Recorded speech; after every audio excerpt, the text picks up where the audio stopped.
Jesse Bailey Waters first drew breath on the sweltering summer day of July 9th, 1978, inside a bustling Philadelphia maternity ward, the only child of Ann Purvis, an accomplished child psychologist who spent her days decoding the minds of troubled youth, and Stephen Hapgood Waters, a dedicated high school history teacher whose passion for the past often spilled into dinnertime lectures. The family ping-ponged through a patchwork of neighborhoods during Jesse's earliest years, but the anchor eventually dropped in the tree-lined, brick row house enclave of Germantown in Philadelphia's upper northwest quadrant, where front porch gossip and Quaker-rooted civility shaped his playground politics, before a final relocation to the more suburban, cul-de-sac-dotted lower northwest sector of the city.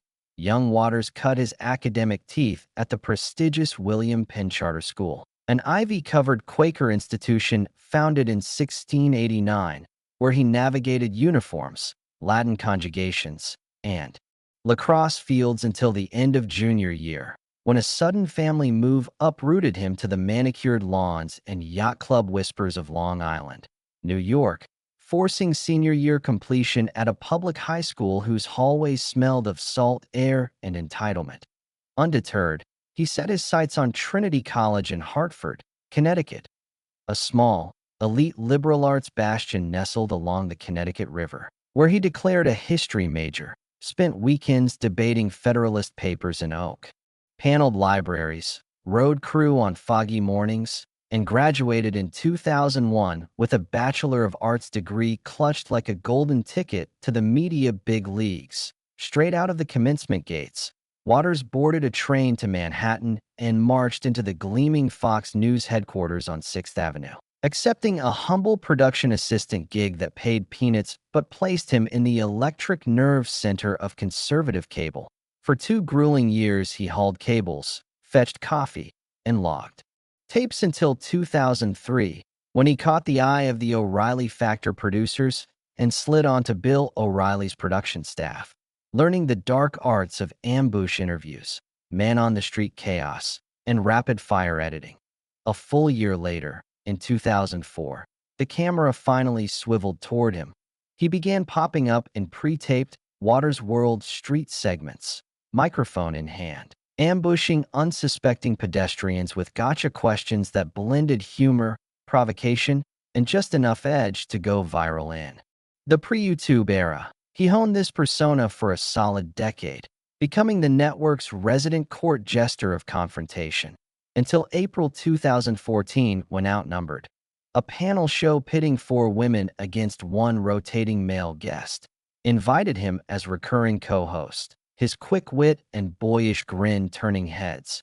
Capitalizing on the momentum, Fox greenlit a monthly Waters World spin-off in November 2015, which detonated in popularity so ferociously that by January 2017 it expanded into a weekly Saturday night primetime staple, complete with a booming laugh track and a studio audience that roared at every zinger.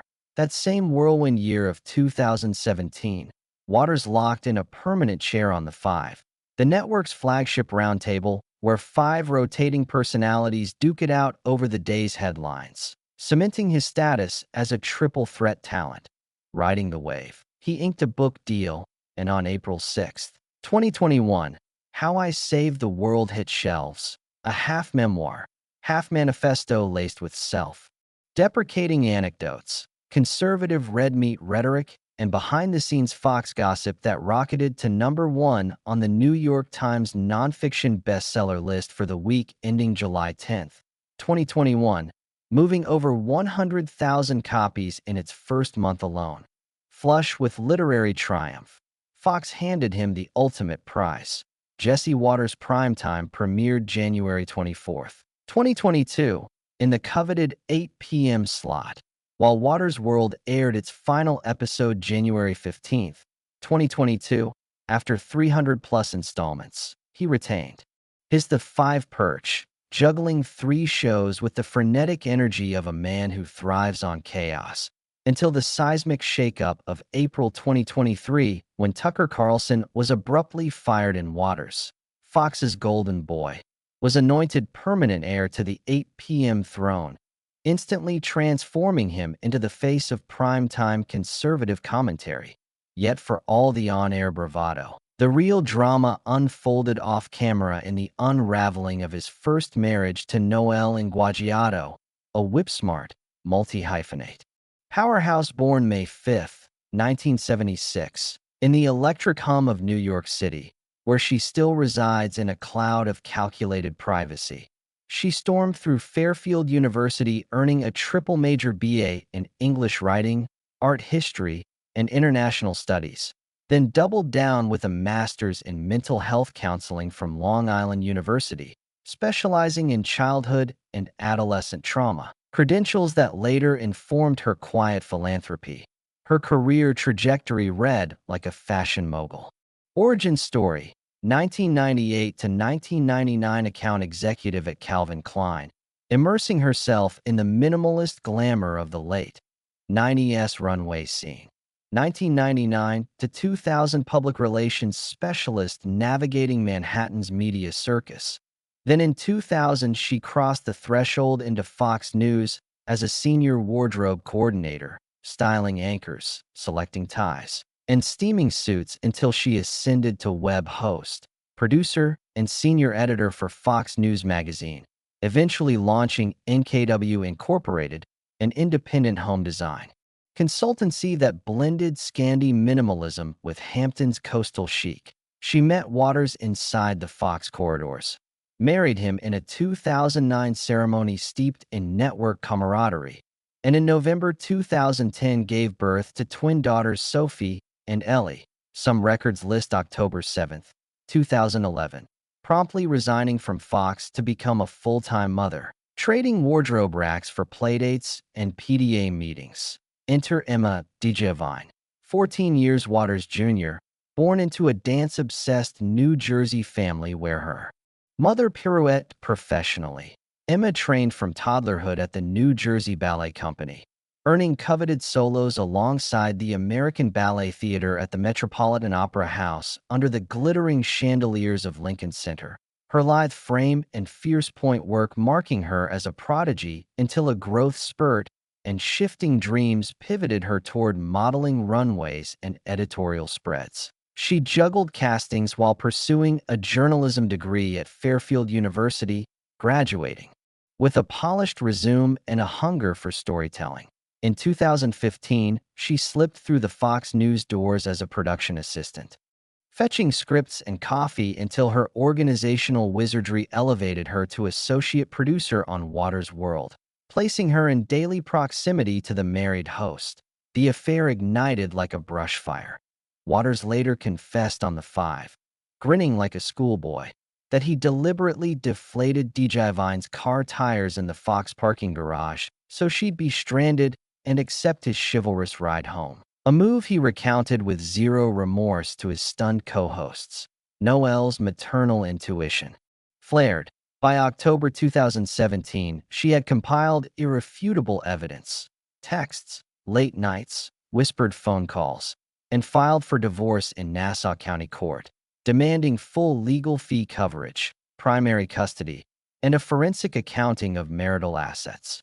Waters, sensing a PR tsunami, preemptively scheduled a November 2017 sit-down with Fox's chief of human resources, Suzanne Scott, laying his cards on the table.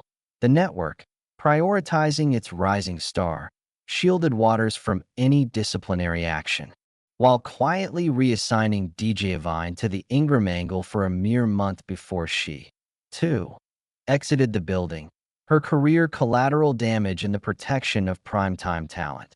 The divorce proceedings turned into a 17-month trench war, custody schedules dissected, investment portfolios sliced, Noelle's attorneys arguing emotional distress, while Waters' team painted her as vindictive. The case teetered on the brink of a public trial that would have splashed salacious details across tabloids until, in the final hour before jury selection in March 2019, both sides hammered out a confidential settlement.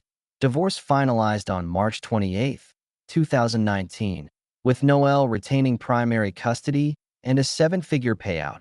while Waters walked away with liberal visitation and his reputation intact. 3 months later, before the ink on the decree had dried, Waters and DJI launched a joint Instagram for their golden retriever, Rookie Waters.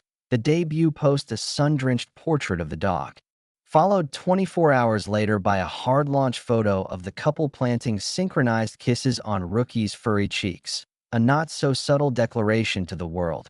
In August 2019, Waters posted a Facebook engagement announcement, gushing gratitude to family and friends for supporting our journey, while DJI teased her Vera Wang gown fittings to her 50,000 followers. Wedding preparations unfolded at warp speed. Save the dates mailed, floral contracts signed, a destination venue locked in Naples, Florida, despite the couple's New York/New Jersey axis. On December 28, 2019, under swaying palms and a rose-gold sunset, they exchanged vows in a beachfront ceremony dripping with conservative royalty.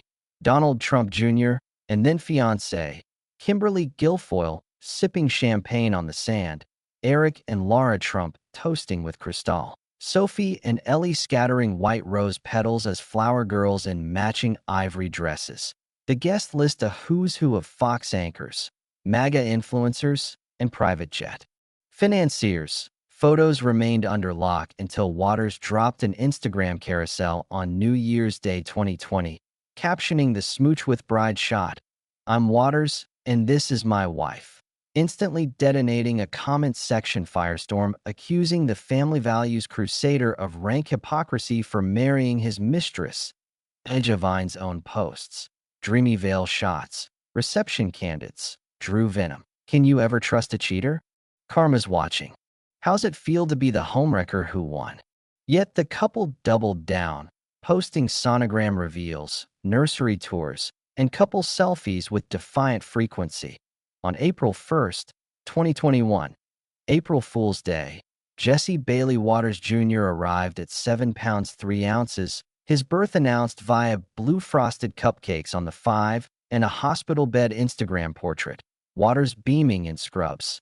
2 years later, on April 17th, 2023, Georgina Jo Post Waters entered the world, her middle name a nod to DJI's maternal lineage, Waters explaining on the 5 that they'd vetoed Emma Jr. and Jessica in favor of the classic moniker. Family life now unfolds in a sprawling Long Island waterfront estate. Weekend yacht outings, Central Park ice skating with the twins, captured in a rare December 2019 post, twin 13th birthday tributes in 2023, where Noel shared a throwback beach snap, and DJI posted a 6-person brunch portrait captioned, "Two tiny blessings who taught me motherhood before I was ready. Proud of the young ladies you've become." Stepmother Harmony projected for public consumption. Yet the affair's stench clings. Waters' rap sheet of controversy predates the scandal.